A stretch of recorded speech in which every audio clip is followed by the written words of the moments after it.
কিছু কিছু জায়গায় তারা যৌক্তিক দাবি নিয়ে আন্দোলন করেছে, তারা হয়তো বৈষম্যের শিকার হয়েছে এবং আমি কয়েক জায়গায় আমার কাছে এসেছিল, আমাকে সত্যতা যাচাই করার জন্য বলেছিল, আমি দেখেছি কোথাও কোথাও বৈষম্য হয়েছে।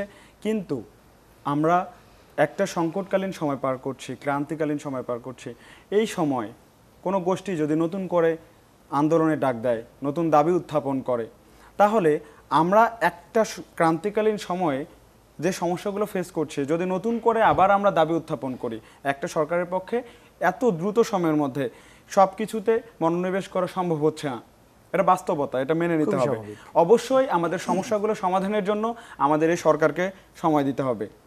আমাদেরকে যদি এই সরকারকে যদি আমরা সময় দেই, তাহলে আমাদের রাষ্ট্রে যে সমস্যাগুলো রয়েছে এবং বিগত 16 বছরে এই স্বৈরার শাসকের মাধ্যমে যে সমস্যাগুলো ক্রিয়েট হয়েছে, যেখানে বৈষম্য ছিল, এই সমস্যাগুলো আমরা কাটিয়ে উঠতে পারবো বলে মনে করছি।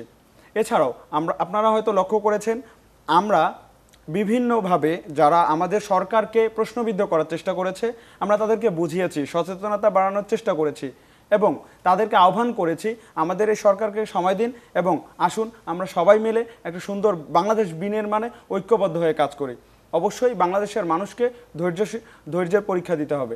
আরেকটা বিষয় আপনারা জানেন, বাংলাদেশে যে বিদেশি সংস্কৃতির চর্চার একটা ব্যাপার ছিল, অর্থাৎ ভারতীয় সংস্কৃতিগুলা বাংলাদেশের মানুষ লালন করার চেষ্টা করেছে এবং ভারতীয় আগ্রাসনের ফলে এই সরকার সেই সুযোগটা করে দিয়েছে। কিন্তু আমাদের দ্বিতীয় স্বাধীনতার পরবর্তী সময় পর্যন্ত আমরা যা দেখছি সেটা হচ্ছে বাংলাদেশে দ্রোহের গান, দ্রোহের কবিতা, কাওয়ালি, জারি, শাড়ি সহ বাংলাদেশের যে দেশীয় কালচার আছে সেটা চর্চা করার প্রবণতা বেড়েছে এবং চর্চা করছে। এর মাধ্যমে বাংলাদেশের মানুষের একটা ঐক্যের জায়গা তৈরি হয়েছে এবং এই ঐক্যের মাধ্যমে বাংলাদেশের মানুষের একটা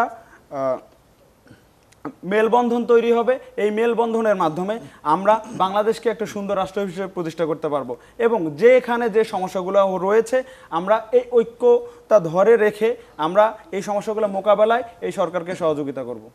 আমাদের বিশ্ববিদ্যালয়ের কার্যক্রম একদমই বন্ধ আছে, আমরা পড়াশোনায় ফিরতে পারি নাই।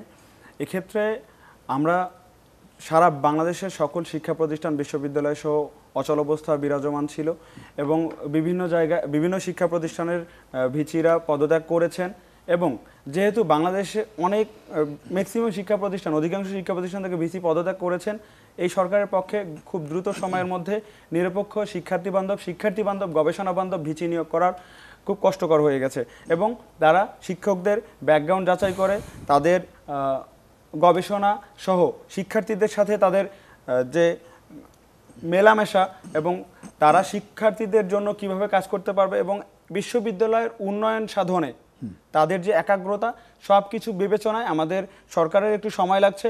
আপনারা দেখেছেন বিগত এক সপ্তাহ আগে আমাদের ঢাকা বিশ্ববিদ্যালয়ে ভিসি নিয়োগ হয়েছে এবং গত পরশুদিন আমাদের অধিকাংশ বিশ্ববিদ্যালয়ের ভিসি নিয়োগ হয়েছে।